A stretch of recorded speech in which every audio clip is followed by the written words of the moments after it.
SSC का जो result आया है सर, सीजीएल का, पीटी का जो रिजल्ट आया है सर, उसमें सिर्फ 8.4 टाइम्स रिजल्ट दिया गया है सर। पिछले एग्जाम्स में देखा गया था कभी 15 गुना, कभी 16 गुना, कभी 12 गुना, इस समय काफ़ी कम कर दिया सर, 8.4। और कुछ छात्र सीजीओ कॉम्प्लेक्स के बाहर धरना भी दे रहे थे और काफ़ी छात्र इसका विरोध भी कर रहे हैं। आपका क्या मानना है सर? यार मैं क्यों विरोध करूंगा, मैं तो कहूंगा कि एसएससी को रिजल्ट रिवाइज करना चाहिए, एटलीस्ट 10-12 गुना जो आप पहले से देते आ रहे हैं। आपकी तो कोशिश रहनी चाहिए कि जैसे इस बार वैकेंसी कम थी तो आपकी कोशिश होनी चाहिए थी कि इस बार तो हम 20 गुना ले लें। मान लेते वैकेंसी ज़्यादा होती तब मैं ये मान लेता कि चलो वैकेंसी ज़्यादा थी तो फिर सारे बच्चे आ ही गए, लेकिन जब आपको ये भी दिख रहा था वैकेंसी भी कम है, कट ऑफ भी उस वजह से इतनी हाई चली जा रही है, बच्चों के दिमाग पे कितना नेगेटिव इंपैक्ट पड़ेगा जो आगे आने वाली भी तैयारी कर रहे हैं कि एसएससी कैसा पेपर बनाते हैं। एसएससी का लेवल क्या पहले से नीचे हो गया है मैथ्स को लेकर, या क्या लेवल है? देखिए एसएससी का कुछ कह नहीं सकते। 2012 में अचानक से मुश्किल पेपर आ गया, फिर 13 में हल्का सा ही मुश्किल आया, 14 में एक पेपर बहुत मुश्किल आ गया, फिर 17 में ऑनलाइन में बहुत मुश्किल आ गया, 16 में आसान था। तो कुछ नहीं कहा जा सकता, मतलब एसएससी ने कुछ ऐसे फिक्स नहीं कर रखा। वो 1-2 साल आसान पूछ लेती है, लेकिन उसने बता तो रखा ही है कि हम यहाँ तक पूछने का मादा रखते हैं। तो बच्चे को तो हमें तो पूरा अभी भी पढ़ाना पड़ता है, और मैं बच्चों से भी कहूँगा कि आपको पढ़ना पूरा ही पड़ेगा। आप ये सोच के पहले ही चले गए कि यार आसान आएगा, और इनकेस मुश्किल आ गया और पता चल रहा है आपका लास्ट अटेम्प्ट ही है, या लास्ट अटेम्प्ट नहीं भी है तो भी आपका 1 साल तो खराब हो गया ना। तो लेकिन आपको एडवांस का एक मतलब बोला जाता है कि हाँ एडवांस में दम है तो अभिनय सर में है। एडवांस काफ़ी अच्छा पढ़ाते हैं सर, और एसएससी में एडवांस का पोर्शन काफ़ी अच्छा रहता है सर, खासकर बड़े लेवल के एग्जामों में सर, एमटीएस वगैरह में नहीं, लेकिन बड़े लेवल पे एसएससी का जो भी बड़ा एग्जाम है एडवांस का पोर्शन काफ़ी मजबूत होना चाहिए। एडवांस को कैसे कराते हैं सर, और क्या होना चाहिए एडवांस में? मैं अर्थमेटिक इतनी ज़्यादा एडवांस लेवल की पढ़ाता हूँ कि लोगों को हवा लगती नहीं है, इसलिए वो अर्थमेटिक नहीं समझ पाते। अच्छा। एडवांस मैथ्स में जो हमारे तरीके, एडवांस मैथ्स मुझे तो बहुत आसान लगती है, क्योंकि इसमें तो फिक्स मेथड है। अर्थमेटिक में तो फिर भी ये कि प्रॉफिट लॉस के अपने सारे टाइप कर लिए, फिर भी एक नया टाइप आ सकता है। बट अलजेब्रा में ऐसा नहीं, आपने एक बार पढ़ लिया तो उन्हीं टाइप से ही रिलेटेड सवाल बनेगा। नमस्कार दोस्तों, जो भी एसएससी के स्टूडेंट होंगे मैथ अभिनय सर से जरूर पढ़ते होंगे, और मैथ का जो लेवल है अभी एसएससी के एग्जाम्स में, मैथ ऐसा पूछ रहा है कि ज़्यादा आपको हार्ड भी नहीं लगेगा और आपको लगेगा कि आ रहा है, लेकिन बन नहीं पाता है। कैलकुलेटिव्स मैथ हो गए हैं, और तमाम लोग मैथ को लेकर काफ़ी परेशान रहते हैं। पढ़ना है तो कैसे पढ़ना है, जो लोग शुरुआत करना चाहते हैं कैसे तैयारी करना है, नहीं करना है, पूरा जो वीडियो होगा पूरे स्ट्रेटजी पे होगा। तो आप लोग वीडियो के अंत तक जरूर बने रहिएगा। सबसे पहले सर स्वागत है आपका। धन्यवाद धन्यवाद, बड़ा कड़क स्वागत किया आपने, मजा आ गया। अच्छा सर, शुरुआत में जो होता है, जो एसएससी मतलब फ्रेश छात्र हैं सर, जैसे ग्रेजुएशन किया और सीजीएल की तैयारी करना चाहते हैं, उनको शुरुआत में क्या करना चाहिए सर? सबसे पहले तो देखिए, हम लोग जो ये सोचते हैं ना कि हमने तैयारी शुरू से की है, हम फ्रेश स्टार्ट कर रहे हैं, ऐसा फ्रेश जैसा कुछ होता नहीं है। सीजीएल मतलब कंबाइंड ग्रेजुएट लेवल, वो आप ग्रेजुएशन के बाद ही दे रहे हैं, और आप 1 से लेकर के 14 क्लास तक पढ़ के आए। तो आप एक मॉक टेस्ट लगाकर देखिए पहले तो कि एसएससी पेपर किस तरीके का पूछ रहा है। शुरुआत में पहले देखिए कि आपका लेवल क्या है, कि आपके मतलब की चीज़ें हैं। पता चलेगा आपको गणित का जी नहीं आता, आप गणित कर ही नहीं सकते, आपको लगता है। वैसे ऐसी कोई चीज़ है नहीं जो नहीं करी जा सकती, लेकिन फिर भी बहुत लोग होता है कि यार मैं मैथ्स नहीं कर पाऊंगा, तो फिर कोई मतलब नहीं है एसएससी का, फिर आप कुछ और देखिए। और उसके बाद फिर देखिए कि सिलेबस क्या है। ये सिलेबस आप 6 या 7 महीने के अंदर कवर कर सकते हैं, नहीं कर सकते। उसके बाद बनाइए एक कंप्लीट टाइम टेबल कि कितने दिनों में आप कैसे कैसे सिलेबस खत्म कर पाएंगे। उसके बाद आप एक मंथली टारगेट सेट करिए कि मैं इतने % इस मंथ में ख़त्म करूँगा। फिर उसके बाद वीकली रूटीन, और फिर डेली रूटीन आपको बनाना है कि 10 से 11 घंटे मैं पढ़ूंगा, 3 से 4 घंटे मेरी क्लासेस हैं। और आप यूट्यूब से सीधे शुरू कर सकते हैं, आपको ऐसा नहीं कि पहले कोई कोर्स लेने की ज़रूरत है।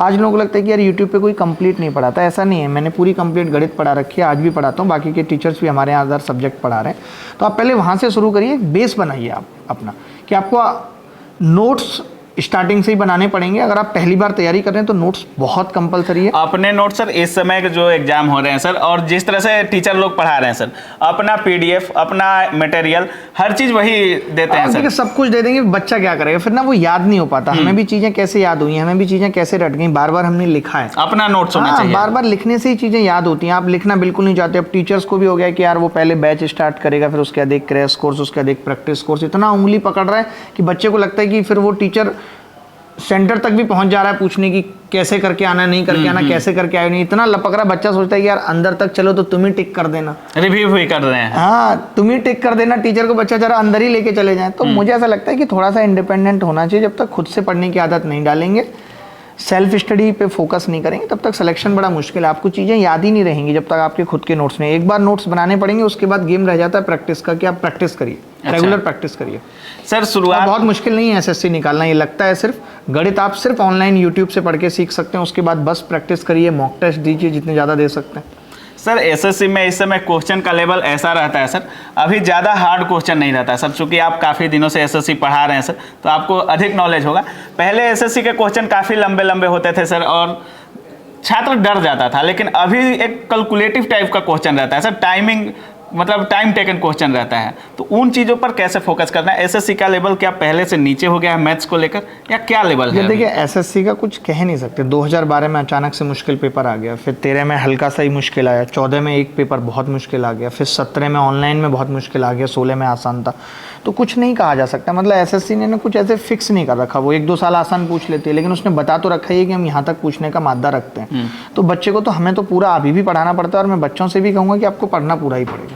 आप ये सोच के पहले ही चले गए कि यार आसान आएगा, और इनकेस मुश्किल आ गया और पता चल रहा है आपका लास्ट अटेम्प्ट ही है, या लास्ट अटेम्प्ट नहीं भी है तो भी आपका 1 साल तो खराब हो गया ना।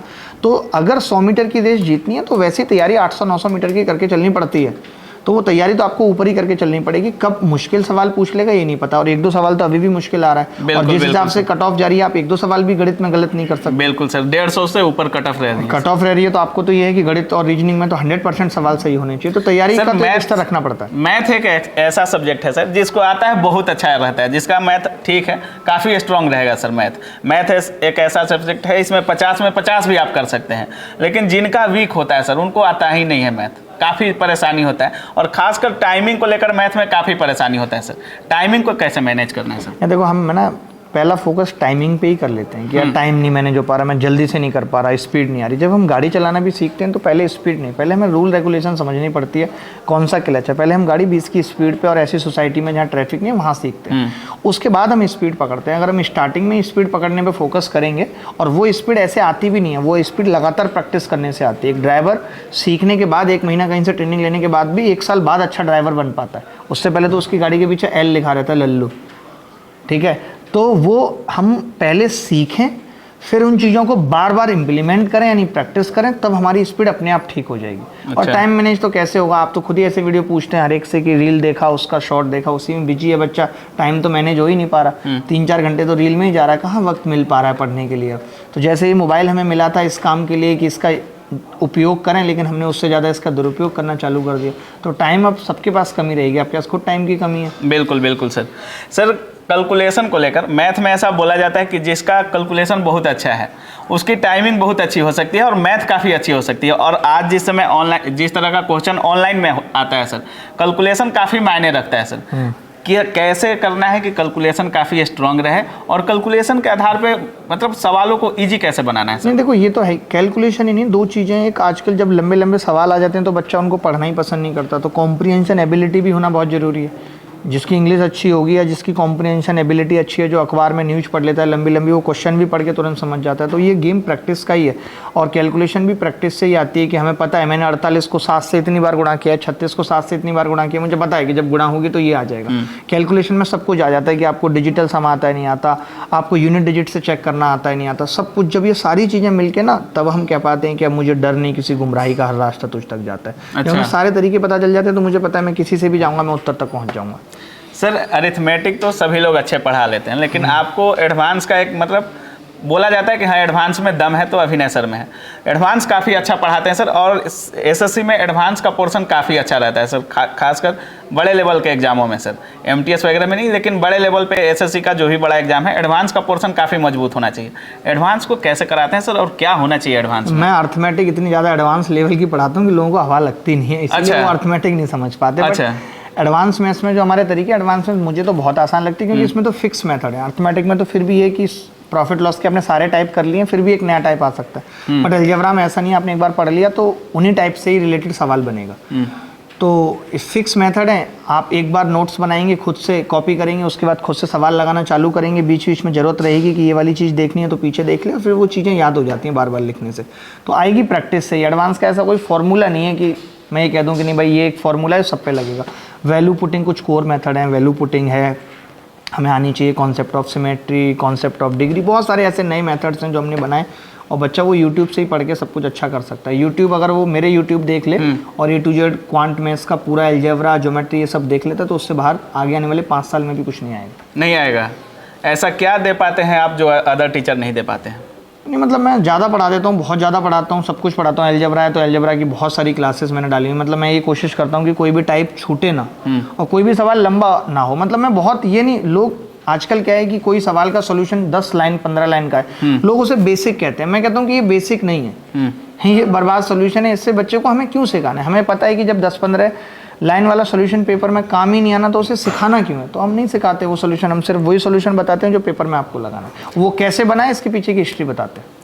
सर इस समय जो भी छात्र हैं, चाहे वो नए हो चाहे पुराने, एक चीज़ पर काफ़ी फोकस रहते हैं सर, टेस्ट सीरीज को लेकर। पहले फाउंडेशन कोर्स किया या नहीं किया, कोर्स कंप्लीट हुआ या नहीं हुआ, टेस्ट सीरीज लगाना चालू कर देते हैं सर। आपका क्या मानना है टेस्ट सीरीज को लेकर? यार लगाना चाहिए। आजकल तो हर तरीके की टेस्ट सीरीज है ना, आपको टॉपिक वाइज भी टेस्ट सीरीज मिल जाएगी, आपको एडवांस मैथ्स की अलग से टेस्ट सीरीज मिल जाएगी, अर्थमेटिक की मिल जाएगी। जो जो आपने पढ़ा है उसकी प्रैक्टिस करेंगे, क्यों नहीं, बिल्कुल लगा सकते हैं आप। सिर्फ स्पेशल मैथ्स की टेस्ट सीरीज लगाएं, स्पेशल इंग्लिश की लगाएं, जो जो पढ़ लिया। और इंग्लिश में तो जैसे अब बिहार और यूपी की अगर हम बात करें, आप बिहार से, मैं यूपी से, तो हम लोगों को इंग्लिश पढ़ने में इंटरेस्ट नहीं आता, बट वो इंटरेस्ट डेवलप ऐसे ही हो सकता है जब हम टेस्ट सीरीज लगाएं, फिर उसके आंसर देखें, वो मैंने तुक्का मारा था, इसका ये सही है। अच्छा। तो इंटरेस्ट डेवलप करने के लिए इंग्लिश में टेस्ट सीरीज शुरू से ही लगानी चाहिए। मैथ में? मैथ में आप थोड़ा सा सीखने के बाद लगाएं। पता चला कि 25 में एक भी सवाल सही नहीं हो रहा, क्योंकि मैं तुक्का तो लगेगा नहीं। तो ये है, मैथ्स में पढ़ने के बाद मान लेते हैं हमारा एडवांस मैथ्स कंप्लीट हो गया है, आधा मैथ्स भी हो गया, तो लगा सकते हैं टेस्ट सीरीज, कोई बड़ी बात नहीं। सर इस समय एसएससी का जो रिजल्ट आया है सर, सीजीएल का, पीटी का जो रिजल्ट आया है सर, उसमें सिर्फ 8.4 टाइम्स रिजल्ट दिया गया है सर। पिछले एग्जाम्स में देखा गया था कभी 15 गुना, कभी 16 गुना, कभी 12 गुना। इस समय काफ़ी कम कर दिया सर, 8.4। और कुछ छात्र सीजीओ कॉम्प्लेक्स के बाहर धरना भी दे रहे थे और काफ़ी छात्र इसका विरोध भी कर रहे हैं। आपका क्या मानना है सर? यार मैं क्यों विरोध करूंगा? मैं तो कहूंगा कि एसएससी को रिजल्ट रिवाइज करना चाहिए, एटलीस्ट 10-12 गुना जो आप पहले से देते आ रहे हैं। आपकी तो कोशिश रहनी चाहिए कि जैसे इस बार वैकेंसी कम थी तो आपकी कोशिश होनी चाहिए थी कि इस बार तो हम 20 गुना ले लें। मान लेते वैकेंसी ज़्यादा होती तब मैं ये मान लेता कि चलो वैकेंसी ज़्यादा थी तो फिर सारे बच्चे आ ही गए। लेकिन जब आपको ये भी दिख रहा था वैकेंसी भी कम है, कट ऑफ भी उस वजह से इतनी हाई चली जा रही है, बच्चों के दिमाग पे कितना नेगेटिव इंपैक्ट पड़ेगा जो आगे आने वाली भी तैयारी कर रहे हैं कि एसएससी कैसा पेपर बनाती है कि 150 से ऊपर कट ऑफ चली जा रही है। तो इनको ज़्यादा लेना चाहिए था। मैं इसके पूरे पक्ष में हूँ कि इनको ज़्यादा लेना चाहिए, क्योंकि हम ये सोच लेते हैं कि जो 150 या 150 149 लाए वो बच्चा काबिल नहीं है, ऐसा नहीं है। बिल्कुल सर, हम गए थे सीजीओ कॉम्प्लेक्स के बाहर, जो छात्र धरना दे रहे थे, किसी का 150 पॉइंट कुछ नंबर था, पॉइंट में लड़के छटे हुए हैं और सिर्फ 8.4 गुना रिजल्ट। तो कहीं ना कहीं छात्र डिप्रेशन में हो जाते हैं सर। देखिए पॉइंट में तो वो फिर भी छटेंगे कि 140 भी जाएगी तो भी पॉइंट में छटेंगे। पॉइंट में छटना वाली बात गलत नहीं है। बात गलत है कि कट ऑफ इतनी ज़्यादा जा रही है और जहाँ वैकेंसी कम थी, तुम जहाँ 15 गुना 16 गुना 20 गुना ले सकते थे जब तुम लास्ट और सालों में लेते हुए आए, तो इस बार क्या दिक्कत थी?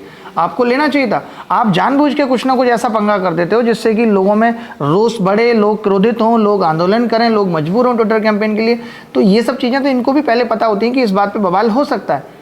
इतनी हाई कट ऑफ इसलिए गई क्योंकि 8.4 टाइम्स लिया तो इस पर बवाल होगा, लेकिन ये फिर भी नहीं समझ रहे, जानबूझ के इस तरीके की हरकत करते हैं। अभिनय सर छात्रों के इस मांग में साथ हैं? हाँ, मैं कंप्लीटली साथ हूँ। मैंने सबसे पहले वीडियो बना के बयान जारी किया कि भाई इसको रिवाइज करना चाहिए रिजल्ट को, और मैं अभी भी फिर कहता हूँ सरकार से कि रिजल्ट रिवाइज होना चाहिए। और 15-20 हज़ार 30 हज़ार बच्चे आ जाएंगे, इससे कंपटीशन भी बहुत हेल्थी होगा, फेयर होगा। अभी आप कम लोगों में प्री ऑलरेडी क्वालिफाई है, उसके नंबर जुड़ने नहीं है, इतने कम लोगों में मेंस का रिजल्ट निकलवा के और आप सोच रहे हैं कि अच्छे लोगों की भर्ती दे देंगे, तो नहीं है, ठीक बात नहीं है। क्योंकि 149 और 151 में बहुत अंतर नहीं है। आप ये कहते हैं 100 कट ऑफ गई है, 101 वाला शामिल हो गया, तो मैं कहता कि हाँ यार 100 वाले को नहीं मौका मिलना चाहिए, बट हाँ 150 वाले को मिलना चाहिए। सर एसएससी के पीटी एग्जाम में, प्री एग्जाम में और मेंस के एग्जाम में और मैथ के लेवल में सर, दोनों पेपर के मैथ्स के लेवल में कितने अंतर होते हैं सर? कुछ अंतर नहीं है, वो जबकि अंतर होना चाहिए। उससे अच्छा पेपर तो ये एमटीएस में पूछ रहे हैं, तो ये पेपर का लेवल ही नहीं ठीक तरीके से डिसाइड करते। इस बार शायद कुछ इन्होंने अलग क्या ऐड होना चाहिए सर? यार आप ऐसे सवाल एटलीस्ट पूछो, मतलब बिल्कुल लल्लू चुल्लू सवाल तो मत पूछो। मतलब मेरा मतलब है कि मैंने 10 लोगों को सेलेक्ट करना है, मेरे पास 20 लोग आए, मैं कह रहा हूँ ABCD लिख के दिखाओ, ग्रेजुएट है वो। अब ABCD के आधार पे मैं कैसे कोई 10 बेस्ट सेलेक्ट कर सकता हूँ? वो 10 के 10 लिख देंगे ABCD, फिर जो 5 मैंने बाहर किए वो बिना वजह ही मुझे बाहर करने पड़े। यानी पेपर का लेवल ऐसा हो कि कंपटीशन ठीक हो सके, जो बच्चे सच में इंटेलिजेंट हैं, जिनका IQ लेवल अच्छा है, वही कर पाए और इतनी कट ऑफ हाई ना जाए।